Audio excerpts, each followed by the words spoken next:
Hello, my name is Amy Siegel, and I'm the Vice President here at ASA, and I'm joined by, I'm Tina Wiseman, and I'm your Strategic Planning Specialist. Good to see everybody. and we are going to be talking today about root causes. So we're going to go ahead. This is a in-depth webinar today, and there's a lot to cover. So we're going to go ahead and turn off our cameras and just jump right in. Okay, so just a little review of where we've been this year. We've set up an organizational structure, we've created a vision, we looked at vision data and compared it to our current data and came up with goals for achievement. And this month we're going to be looking at root causes. Just want to remind you that the way that vision to action works, each step builds on the step before. So Tina is going to keep sending friendly reminders to you to help keep you from getting behind. And we just want to make sure everybody remembers keeping to the timeline gives you the time at each step in the process to be thoughtful and to involve all of your stakeholders on your steering team. If you put everything off to the last minute, we lose people, we don't get all the voices we need, and our plan isn't as strong.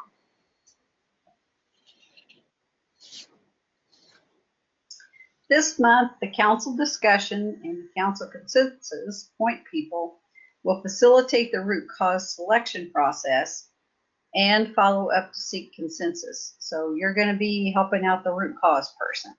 And the root cause data point person will enter and submit the root causes. As Amy said earlier, this is a pretty detailed thing, but you're going to see just how important this is, because this is the really meaty part of your VTA process. So everybody working together is a good deal. And having said that, we're looking at our agenda now. And so for today, we're going to first of all tell you what root causes are. What are root causes? And then we're going to talk about the pre-discussion tasks, then preparing for the discussion individually, then having the actual discussion, then post-discussion tasks, and then we'll give you some reminders. So, what are root causes? Root causes are the very things that get in the way of achievement. So, it's one of the biggest mistakes I see from first year schools is that root causes tend to kind of take a back burner issue, or they become a back burner issue. And this is why we really push it back forward to the front burner, because you have to know why. Why aren't more students reaching the benchmarks in our goals? You don't just see where a student's not doing well and then throw a solution at it. You have to find out why. So that's what you're going to be working on. We find that root causes can be general. General root causes impact all subjects, all courses, all standards. And so some examples of general root causes are poor attendance, lack of student discipline, teachers lack engaging instructional practices, and academic help is not available outside of school hours. So as you can see with that list, they're the kind of things that if we address those, we should see some improvement all around because they're very general. They can also be really, really specific. So they might impact just a specific subject or a course or a standard. So some examples of this would be lessons on ratios are absent in the 7th grade curriculum. There might be a problem with scope and sequence, and so that jumps out. 7th grade math instruction practices don't engage all the students. There again, then you notice it in 8th grade. Extra help does not exist for 7th grade math. Or maybe the students do not choose to ask questions in math class. So all of these very, very little specific things, and there again, just a heads up ahead of time, don't feel like you're ignoring everybody just to get to these specific things, because in the long run, it's going to be taking care of everybody. So really get as specific as you feel you need to. We find that common root causes fall into these 7 areas: a lack of high expectations for student achievement, lack of curriculum rigor, lack of engaging instruction, lack of frequent classroom assessment, lack of extra help, lack of student guidance, and lack of learning environment. So we're going to look at each one of these and talk about them more specifically. When we talk about a lack of high expectations, we're really looking at questions like, do the educators, parents, community members, and students expect all students to succeed at a rigorous level? If not, who has lower expectations, and is that okay? Which groups of students do we have lower expectations for? We can also be looking at, are the expectations clearly and concretely expressed? Sometimes we find that everybody has high expectations, but if we're not communicating those, if people don't understand that our expectations are high, then it doesn't matter. So we need to think about how we express those high expectations. And then a third example, are the expectations purposefully communicated to all student groups? So are we finding that perhaps high achieving students are told, you know, we expect you to go to college, we expect you to do well, we expect your behavior to be like this? Do we communicate that to low achieving students? Do we communicate, you know, the same thing to kids on the lunch program and kids who are not on the lunch program? So so when we're looking at high expectations, these are the kinds of questions we're asking. And these are kind of tough because it's, you know, now you feel like you're almost sometimes finger pointing at each other. So don't ever feel that way, because it's you working as a team and you're trying to get students to do better. And so, for example, just like the one that Amy gave you, and another one where it sometimes gets a little bit touchy is with the rigorous curriculum. Because what has to happen is you have to really think about, has your entire curriculum, not just bits and pieces, but the entire curriculum been aligned with world-class or even state academic standards? And if it has it been done on paper? Which, yes, it might have been, but is it done in instruction on a daily basis? Maybe that's a little iffy. Or in classroom assessment, there again, does everything match up so that you're actually assessing what's being taught? And is what being taught is where you're starting from. So it's just getting really organized with things. But life gets in the way, and school certainly gets in the way. And sometimes these things kind of fall off the radar. So this is a good time to look at this. Another thing is, are all the students taught rigorous curriculum or content? And if not, why not? Is there maybe a lack of encouragement? Are prerequisites a problem? Maybe, you know, need to look into that. Funding, a lot of times, can be a problem anymore.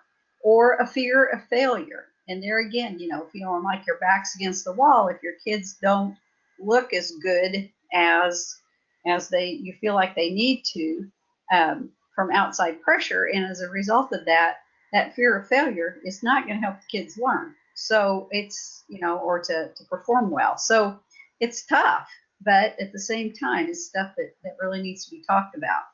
And then the third one is, do students and parents have a real-time means for understanding which standards have been mastered?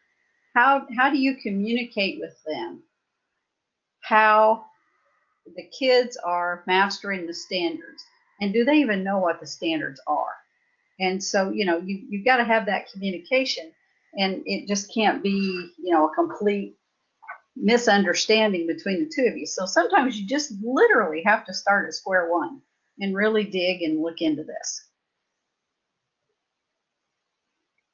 So another area when we're looking at root causes and why our kids aren't achieving where we want them to be, engaging instruction.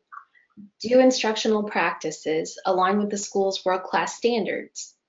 Do they convey high expectations for all students? Do they engage all students in learning through attention to the student learning styles, through student interests, and student learning rates? Are we taking those things into account in our instruction? Do instructional practices enable teachers to help students who struggle by reteaching content that students haven't mastered before going on to new content, or identifying students who need extra help or time to master content. Also providing extra help or time for students who need it. And like Tina said, these can be really tough conversations, but when we get to the heart of why, then we'll know what to do. Another thing is frequent classroom assessment. And I know you're probably going to go screaming from the room if you hear about more frequent assessment, but we still have to look at that. And so you have to ask yourself, are your classroom assessments aligned with schools' world-class standards? And sometimes I feel like that's a little overwhelming. Are they aligned where they need to be? I mean, you know, if with your school, with your district, with your, you know, with the state, with everything, with your direction, where you're headed, are they aligned with that? And are they used to help teachers identify instructional strategies that just didn't work, or kids that need extra help? And, you know, an assessment's worth nothing unless it does, you know, these kind of things, because you've got to be able to kind of put this on a loop. So you know, you give the assessment, you get the information back, and then you apply it accordingly in the next round. So make sure that it's worthwhile. And then have those assessments followed by extra help for students who didn't master the contents being assessed? And that's just what I was talking about. It needs to be on a loop. So, you know, do they need extra help? And how many need extra help? And how are you going to go about that? And so, you know, ask yourself these questions. And then you know, how it's going to be done is going to be followed up in the interventions. But right now, you really, really need to dig on these things. And speaking of extra help, the questions we ask when we look at that as one of our possible root cause areas. Are students who need extra help or time frequently identified? Or do we just, at the beginning of the year, identify kids who are likely to need extra help, and those are the kids? Are we looking frequently to see, has that list changed? Are students who need extra help or time actively engaged in extra help or time activities? You know, and then what do we do about that if they're not? Do all students have access to extra help or time inside the classroom? And do all students have access to extra help or time outside of the classroom? And lastly, do both low ability and high ability students have access to extra help and time? Let me look at student guidance. And again, this is one of those things where we want to make sure that nobody feels like this is, you know, it's not personal. You know, sometimes we only have one guidance counselor in our building, and, you know, that these are questions that can seem very targeted, but it's really more about, this is the program, not about the counselor.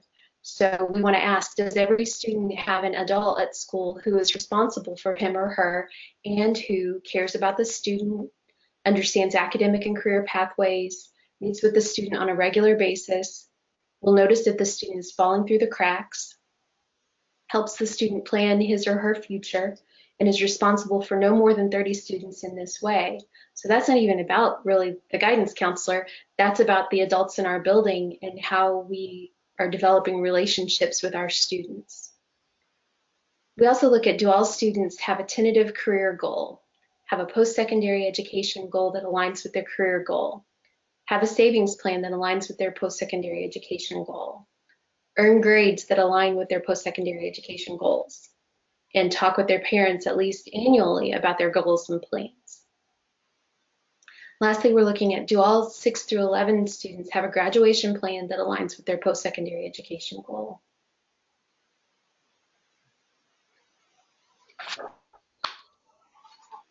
We get into the actual learning environment. So, does each classroom environment support learning? I read lots and lots of, not the startup schools, but when we get into update 1 and 2, and update 1, 2, and 3, I get a lot of student input. because we do student body breakout sessions for all of these areas. And the one big thing right now, which I mean, nobody's surprised, that is the safe environment, and it's physically and emotionally. And this is just running rampant right now with even the littlest kids, feeling like they're safe or they're not safe, or they're, they get scared, or and so many kids that are, I read the word nervous or stressed so much that it's just really disheartening. And so, is this classroom able to support learning? Because the safety stuff is just taken care of. And so, is it a quiet environment free from distractions? That's another big thing.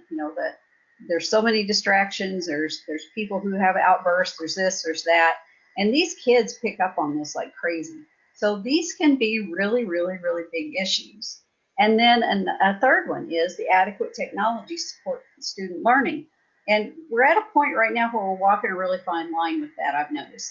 We either have kids who don't have the means yet of having the one-to-one technology and everything, and they really have the feeling that they're falling far, far behind, and that they're going to be so far behind everybody else. And then on the other hand, we have the kids who have had one-to-one technology for quite some time, and some of them are tired of it. So there again, both of those extremes become real issues. And so those are things that you don't want to overlook. You want to really check into that. Another thing, does the community support learning? Do they have high expectations for academic success? Do business and school discussions about academic rigor and curriculum, do they happen? Are there community-sponsored scholarships? Are there college visits? Are there internships? And I know some of you live in a big blazing metropolis like I do that, might have 400 people on a good day, but still that doesn't mean that those kids don't need as much rigor in this community support. And so sometimes you have to really talk it up, because half the town's your aunts and uncles, and they think you're doing a fine job. But at the same time, there again, it's not a personal issue. It's what's going on with making these kids successful so that they'll get on with their lives, and they can pick their profession someday instead of the profession picking them. And then finally, do the parents support learning. And we all know that this is not unusual for me to read that the parents just aren't there to support learning. And so there again, it seems like we operate in extremes. Parents are either all over the place or they're not there at all. So just holding high expectations, it's just the child, it's that student. So you want those high expectations for academic success. And if a parent is working 3 jobs and they can't be there, they can still have those high expectations. And so when they do see their kids, they can talk about it. Ensuring that their kids come to school. There again, attendance can be such a broad root cause. Talking to their kids daily about school, engaging their kids in completing homework assignments. So many of these things are just, we could say this in our sleep. Providing a quiet environment for homework completion. Talking with their child's teachers frequently, maybe just talking with their child's teachers. Some of you'd be thrilled. And viewing teachers as partners in educating their child. It's not 100% any specific person's job. It's definitely a teamwork issue. So all of those things you really need to look at and see if there's some problems, there are some gaps. Okay, and then root causes are most definitely supported by data. And one of the best tools that you have right now at your disposal is that survey that you gave, because you can go right back into that and you can see all the root cause data. And so for an example, a root cause would be poor attendance. And when you look at that, 7% of all students are absent more than 10 times during the year, according to school records. 7% doesn't look like a big number until you start thinking about it. And then all of a sudden that 7% can be, a pretty good chunk out of your overall attendance, plus the fact just what they're missing. And so, that can affect test scores. A lack of student discipline. And here again, go back and look at those surveys, which Amy will talk to you more about here in a little bit. 40% of all the students are referred to the office for disciplinary purposes each year, according to school records. That's crazy, but that happens a lot. And so that is a real problem. That's definitely a root cause. So something that you want to pay attention to. Student engagement, I'm not going to read through all that. And extra help, there again, look at your data. Really pore over those surveys. And then also the root cause self-studies that you did earlier on your school in accordance with rules and regulations and Title I, if you're in Title I, and so on and so forth, plus the ASA ones. Because what we're doing is we're really trying to dig for you and ask the right questions so that you'll have the right data there to support what you need to find out. Right, and that's the key. We're not going on hunches here. That's why we want data to back up. If we think it's a root cause, we need to have data that shows it is a root cause. It is something that's going on that we need to address. So what we find are schools that improve tend to carefully identify both general and specific root causes for each SMART goal, and then implement interventions that address those root causes. And that's what we'll talk about in our next webinar.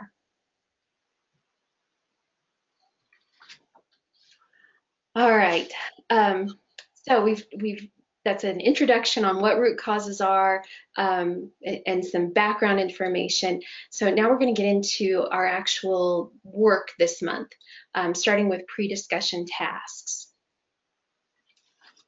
The first thing is, if you don't have this, you can't pass go and you can't collect your $200. So you have to make sure that you have your focus areas, and that's section 4 on your VTA process page, step 6. Focus areas and the SMART goals have to meet criteria before this will open. So make sure that you have those done and have been submitted, and we check them out and make sure they meet criteria. Your SMART goals, don't be surprised if you're going to get those back. Maybe once, maybe twice. So kind of plan accordingly, because SMART goals have to be designed a certain way to be of use to you. And so we want to make sure you get it right the first time. As far as you can get it wrong the first time, but we want to make sure that by the time you start into root causes that it's right. And then have all the submissions in section 2 collecting data in January met criteria. And there again, that's all your surveys. That's your self-studies and everything. So just don't even think about starting this discussion until the answer to both those questions is yes. But at the same time, keep a close eye on your calendar now, because we are hitting the home stretch here with time. So really watch it. In the pre-discussion tasks, once the focus area, SMART goals, and collect all the data submissions have met criteria, then what you're going to do is you're going to distribute a copy of the SMART goals report to the steering team. And there again, that's section 5, step 2. So you can just go straight to the VTA process page, grab that, print it out, and go. And then you're going to distribute individual preparation materials to all the steering team members. And that's section 5, step 3. And so you find, or we've found this over the years, that this is a really good time to print everything out and work off the paper with highlighters, Post-it pens, different colors, and whatever. This is going to be the most paper-centric part probably of everything that you do, because there's just a lot of stuff there.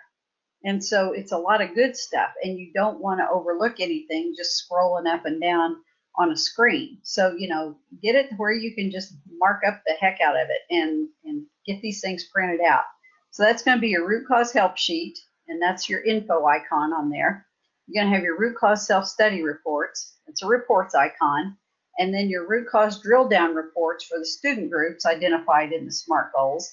And that's where you find the student groups on the help sheet, and you open the drill down reports. And Amy, probably you're going to go through that with them, right?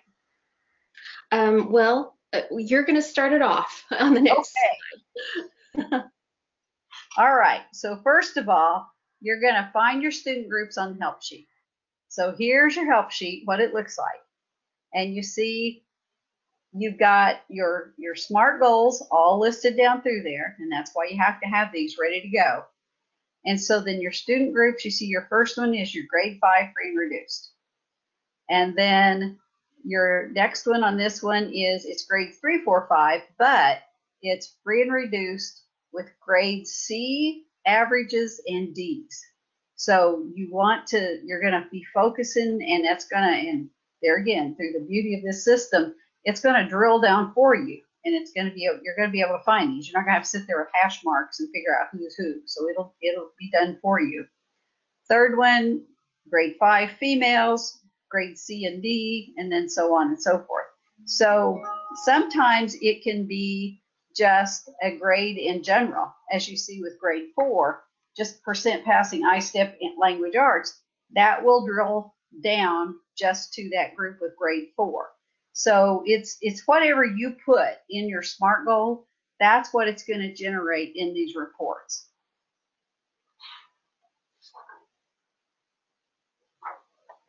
Okay, so this is what the page where you print your root cause reports, this is what that looks like. And the first report we have, and you can print these out, we give you the option of all questions. You can also print them one by each of the root cause areas. I always go just for straight up all questions. And then you can look at the summary report. I usually skip right to the grade level drill down, and that's usually because our SMART goals are often based on grade levels, and sometimes they're also based on student groups.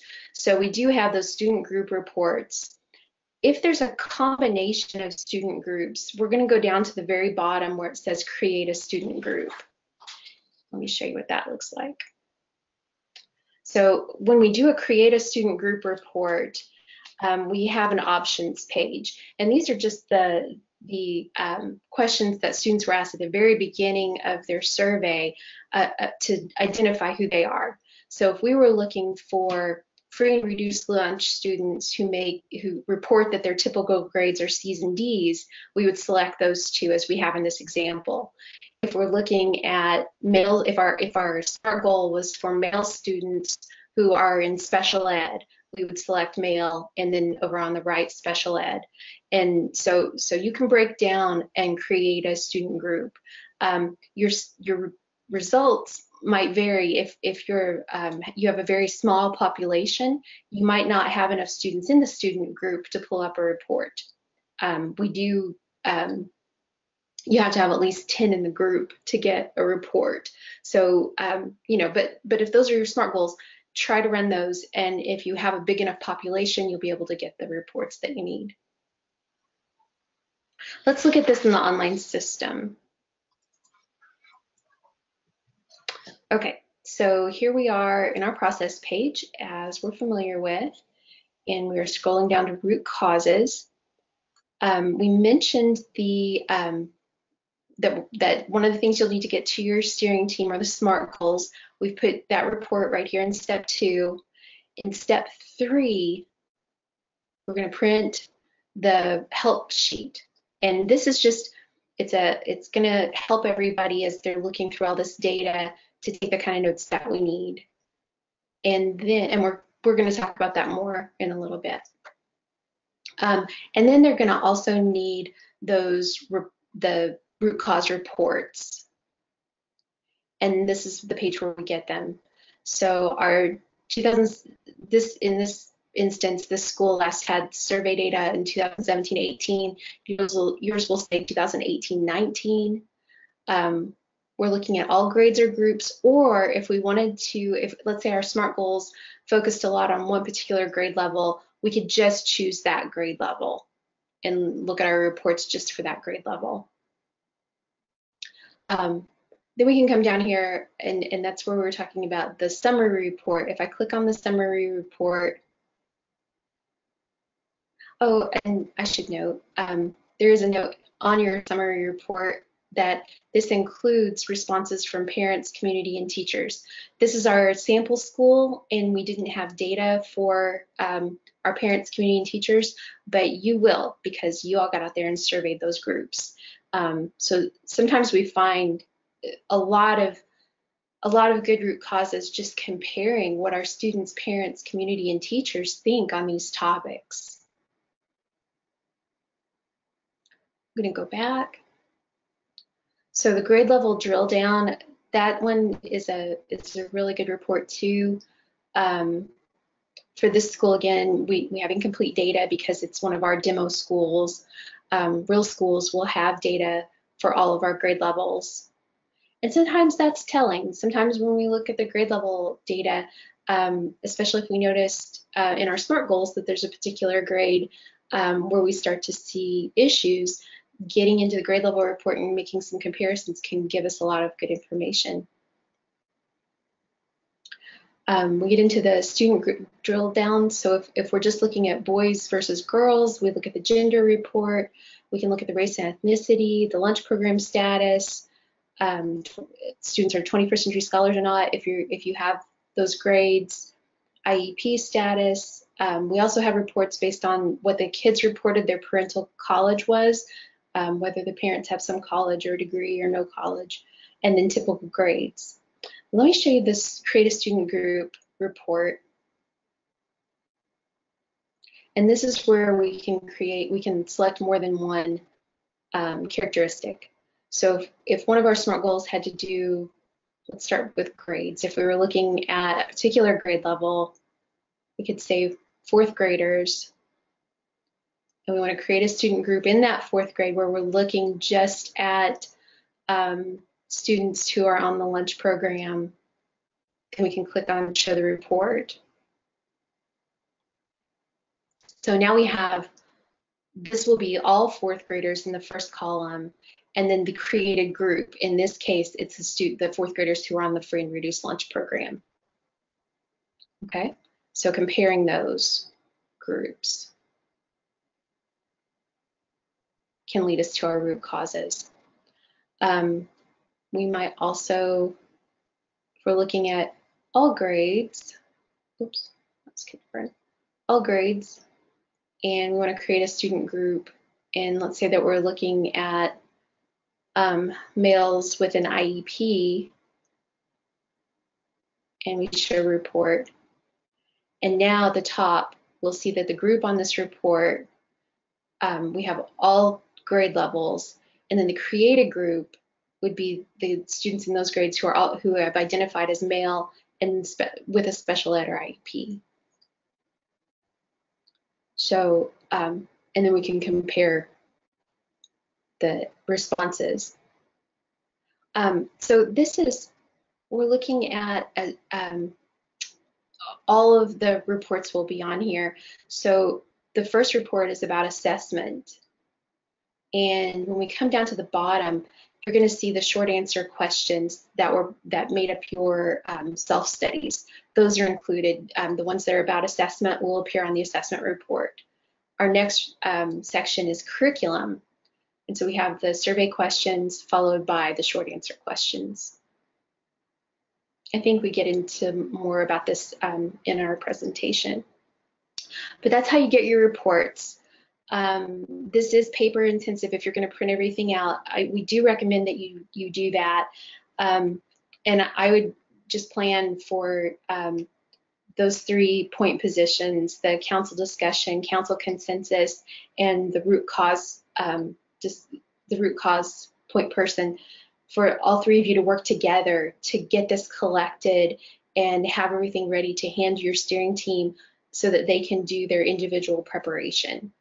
It just seems to, when we work as a team and get everything organized ahead of time, it just makes it easier for everybody to then dig in and do the work that we're asking them to do. And that's the next thing we're going to talk about.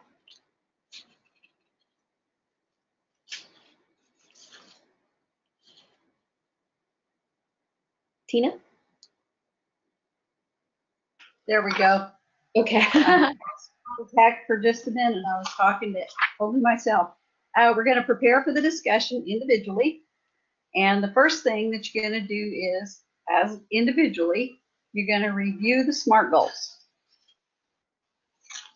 So here is a sample achievement goal report. You see that it's your focus area of student proficiency, your pass rate for English language arts, and you're looking at grades 3, 4, 5.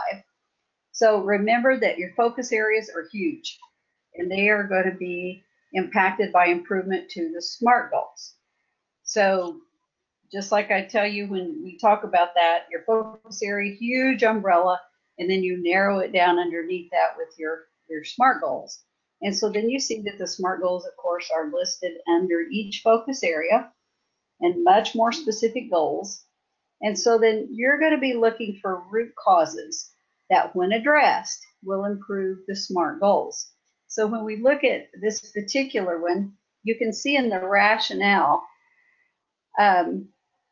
it may talk about, and you may have given, and here again, you can thank yourselves now at this point in time, because you probably wrote a really good rationale, I hope. I read some good ones.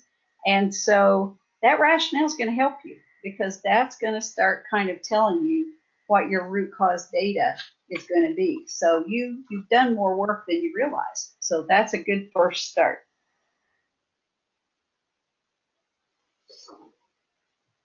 So after you're familiar with your SMART goals, your step 2 is to review the root cause data reports.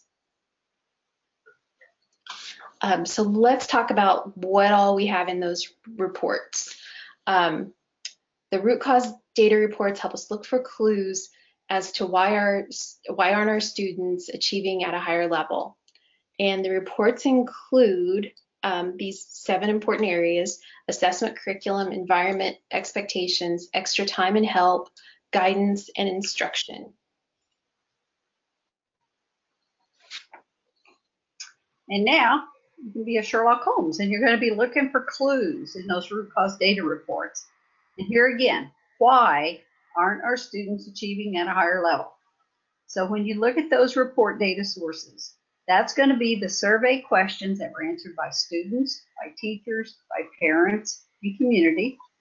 And then it's going to be those self-study questions that are answered by the steering team. Here's a sample survey of the data of a root cause report. This was one of the questions that was asked for a statement that everybody was basically asked to agree, disagree with, or not be sure of. And so it says, I expect to continue my education after high school. This is where it gets really interesting, because a parent, you can see 88% of them that were, and you had 352 parents of it, those students. 88% of the students said, absolutely, I am going to continue my education after high school. Then you go to the parents and you say, that's absolutely right. All 31 of us that took the survey said, absolutely, they're going to expect the student to continue the education after high school. Then it starts to get kind of funky out there, because this whole perspective of this pie in the sky thing, where you go from students at 88% to parents at 100, then you get a reality check. And then you look at the community and they say, yeah, about half of us expect that they'll continue their education after high school.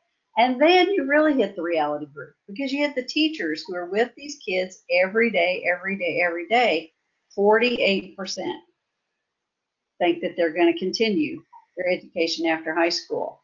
So you can tell there's definitely a disconnect between the parents and the teachers. And so, are they talking to each other? What's going on here? And the community have high expectations for kids, right. Exactly. And so, this should be your conversation starter. I mean, just the second that you start looking at these root cause reports, it demands conversation. So you're not going to have to sit there and look for anything. I just think they're fantastic, because they give so much information. And I mean, it's just right there in front of you. And so, yeah, this is the format. You'll see the questions and then the responses in this format as you're going through the report.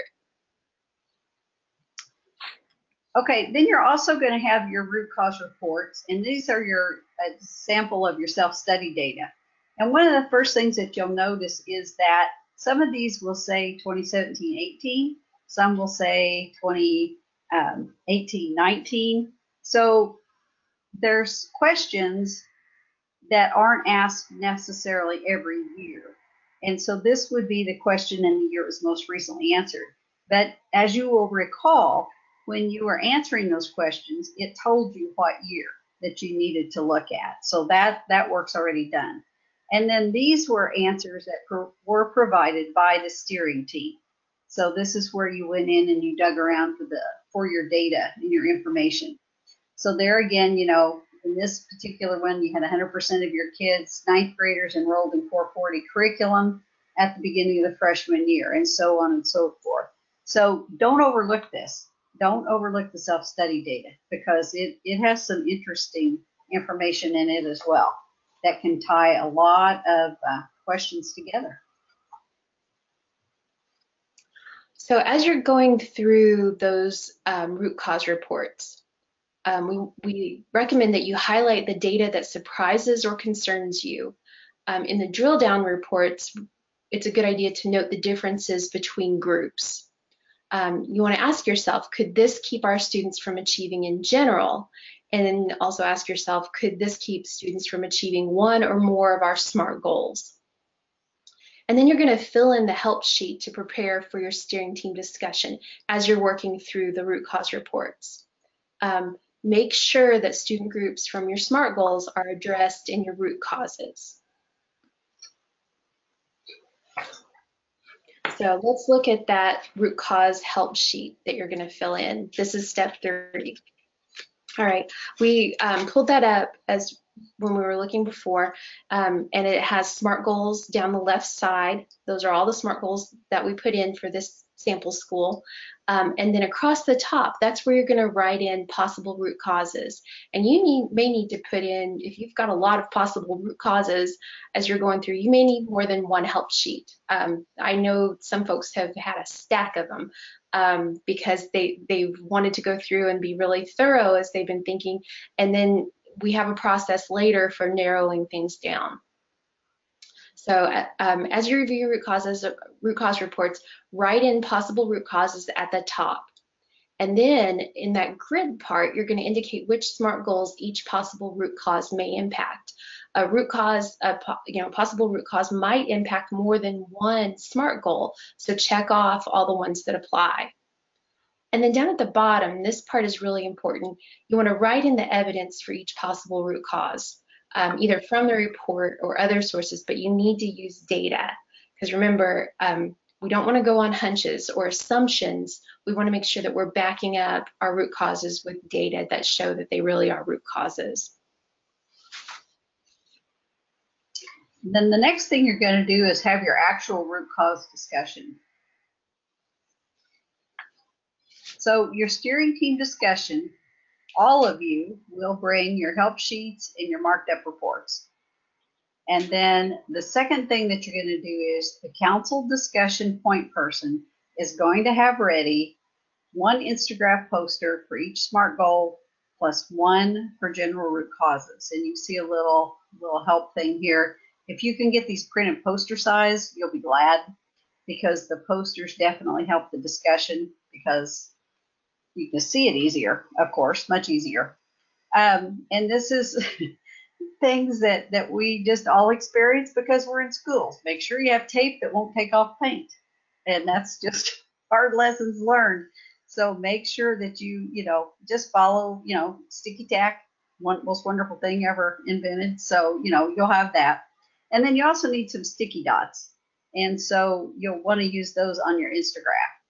And there again, in our experience over many, many years and many, many of these discussions, this could be a long one, but it's going to be really a good one. And you're going to be learning a lot about your school, and I think get a much better understanding of what's going on. So just schedule accordingly. It's not a 15-minute meeting by any means. You're going to need, I forgot to put it on here, markers that don't bleed through. So I wouldn't use Sharpies. Mr. Sketchy markers are always good, that particular brand if you've got them. But you want things, when you hang these things on these posters on the wall, you're going to be writing in possible root causes. So make sure you've got markers that aren't going to bleed through to the wall.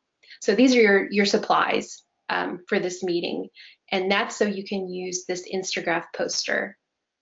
And this is what the root cause Instagraph poster looks like. You'll notice you're going to get printed out as a blank sheet, and it's a consensus tool. It'll really help you narrow down those possible root causes that we have to the ones that we're going to try to address. So we put on there, is this an Instagraph for all goals, or is this an Instagraph for a specific SMART goal? And then I do this ahead of time, write in the specific SMART goal. And then in your meeting, you'll write down the possible root causes there on the side. And you'll notice I've mocked up what the sticky dots look like. So those sticky dots you can get at pretty much any office supply store, and I'm sure you can order them on Amazon or wherever you all order office supplies. But those are represent at the Dollar Tree. Yeah. Save your money. So this is what the Instagraph looks like, and you can see on this Instagraph we've got two possible root causes that are kind of rising to the top. So that's what it looks like as you're using it. And here's what we call the Instagraph method.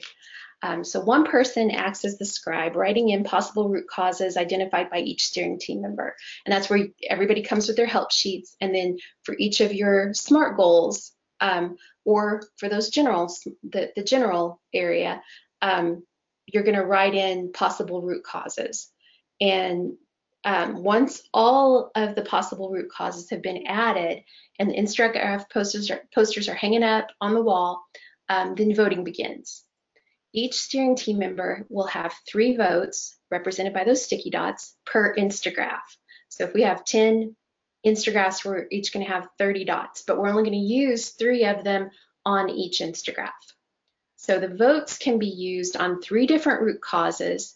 They can be split between 2 root causes, or all 3 can be used on 1 root cause. So there's something on there that you feel very strongly about. This is what's getting in the way of achievement for this SMART goal. You can put all 3 of your sticky dots on that 1 root cause. If you think that there are several things, you can split your votes accordingly. I have had people ask, is it okay to cut up my sticky dots? I'm going to leave that to you guys. If you all decide, no, we're not going to get down to thirds or halves or anything like that and try to work with our fractions.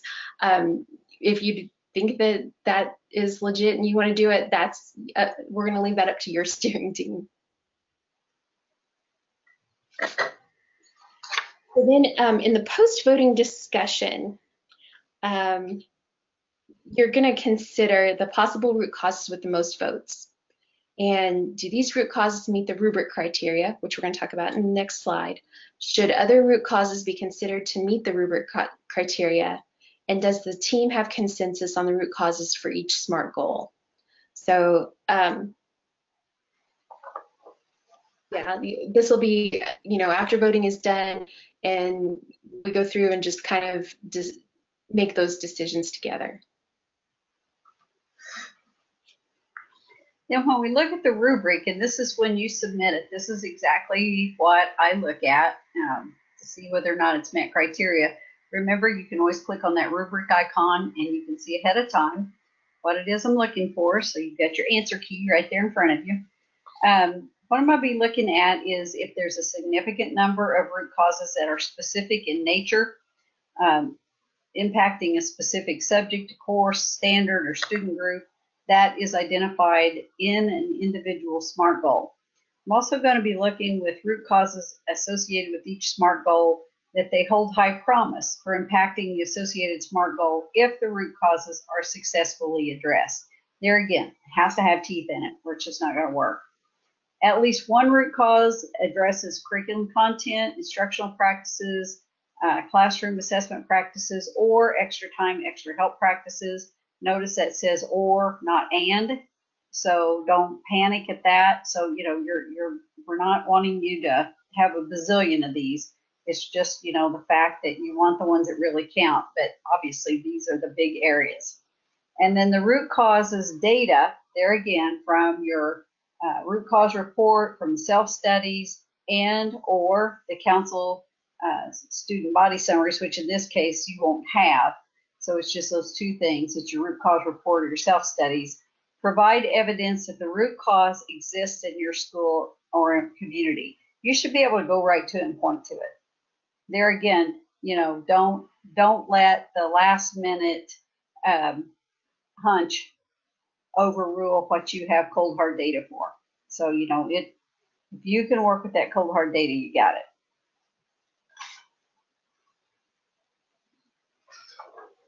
Then you're going to get into your post-discussion tasks.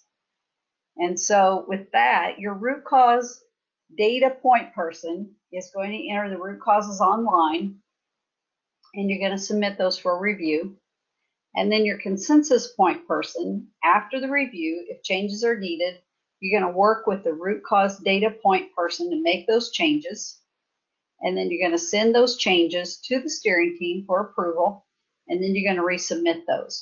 So you've got it's a two-part deal this time. So make sure that you kind of follow through on these, and it will go much, much smoother for you.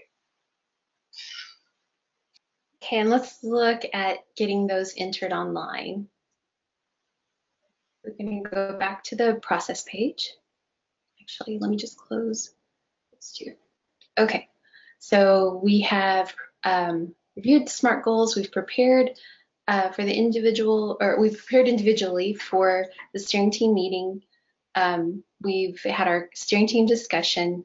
And now we want to, after we enter our steering team discussion summary, then we enter our root causes.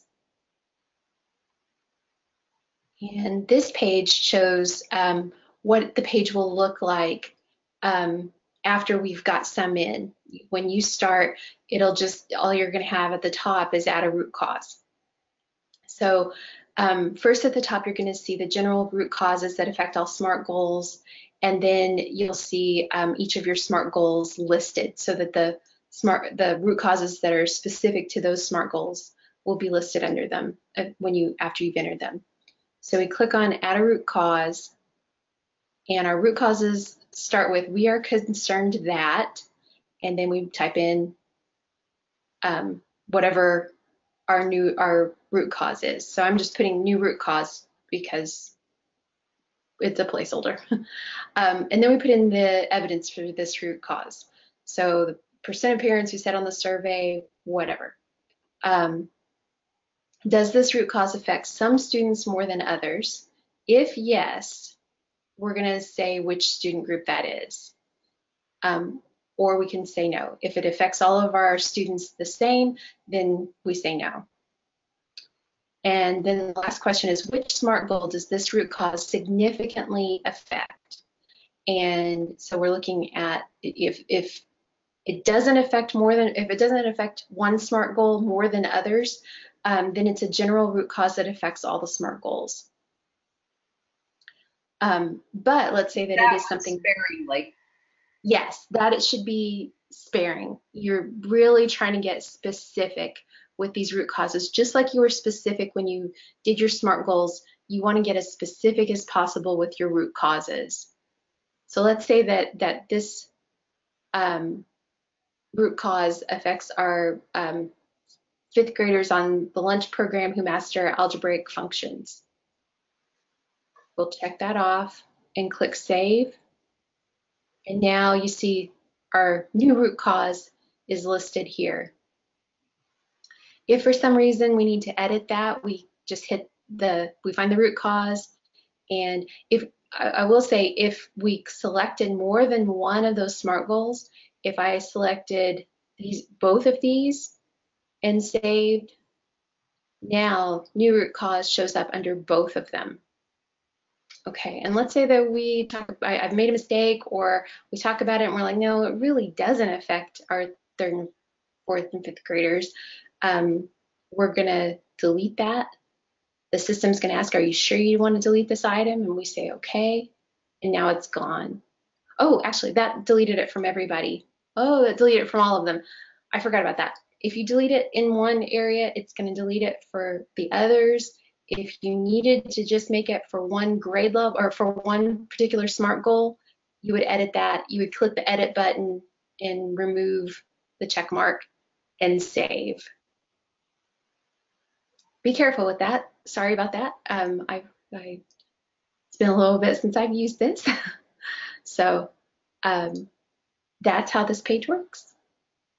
And once you have all of them entered and everything looks like it makes sense on this page and you're ready to submit it, you just go back to the process page and click submit.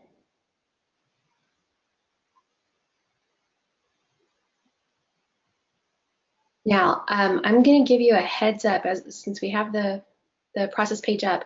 Until these two items meet criteria, you have to have your steering team discussion and your root causes meet criteria before you can move on to interventions. So, but we are going to have the interventions video up so that as soon as your root causes have met criteria, you can move on to interventions. If you do that this month, if your work, if you can get your root causes entered by the middle of April and you want to go ahead and start working on interventions, you'll be able to do that. So let's go back to our presentation. And here comes a reminder. Yeah. Here's your timeline. And if you fall behind, please call me and let's make a plan to get caught up, or email me, or something. If you feel like you're really feeling the pinch right now, call me and I'll talk you off the roof, or email me or whatever. It's not hopeless by any means, but it definitely you're to the point where you really need to get things into place. So during April, you're going to be doing your root causes.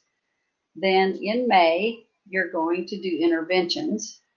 And like Amy said, if you get your root causes done by the middle of the month and you want to go ahead and submit those and meet criteria, then you'll be able to go ahead and start on the interventions. And then in May and June, you're going to be doing preparations. But please pay attention, especially I'm going to jump down in that timeline to number 3. To be included on the list that ASA sends to the DOE on June 15th, you see what the timeline is, because I need a little bit of time in there to read everything. So we're working backward from that June 15th date. So please keep that in mind. It's also extremely important to keep the timeline in order to write a well-considered and a strong SIP. As you well know by now, this is not just pulling one overnighter. This is things that take time, it takes discussion, but it's your plan. It's your school improvement plan. So it's time worthy to spend the time on it that you have so far and that you will continue to. It's also extremely important that you allow all the steering team members to have a voice, because that's the purpose of it, is that everyone brings their ideas to the table and then you come up with that much better of a plan. So those 3 things, please keep in mind, and also please, please, please keep in mind that calendar.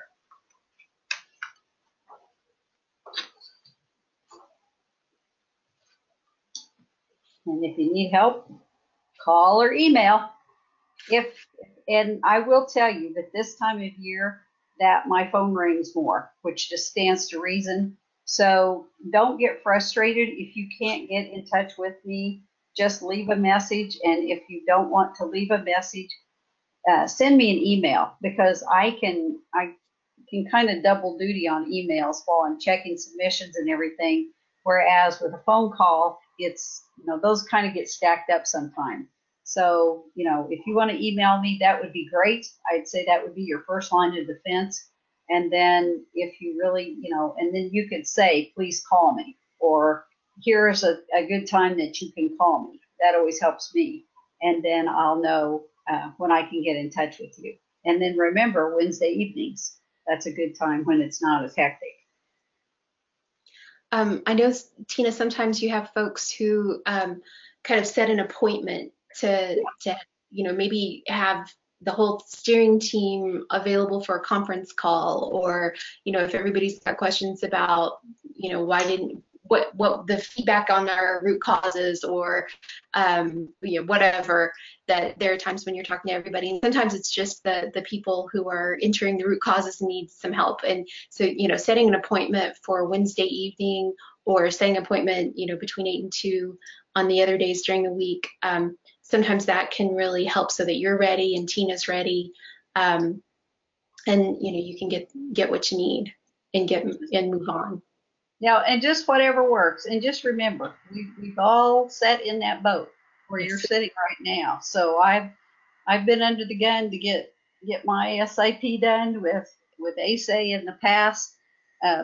Were days, and Amy was my support specialist, that I'm sure she probably thought, oh my gosh, the lady's crazy. It's but we want to get it done. So in other words, there's no crazy. It's just you're getting it done. We understand the pressure. We understand the stress you're under. We get it. And so, whatever you need. I said sometimes, the listening and the venting is just as good as anything, and then we get to work. So I'm here, however you. So, thank you all so much. We can't stress enough. The help is here for you, and I know that these can be really hard discussions to have. We've had people in tears over some of their root cause discussions. It's not about, just remember not to take it personally. It's not about you as an individual. It's about what's best for kids. And sometimes that means that we need to take a hard look.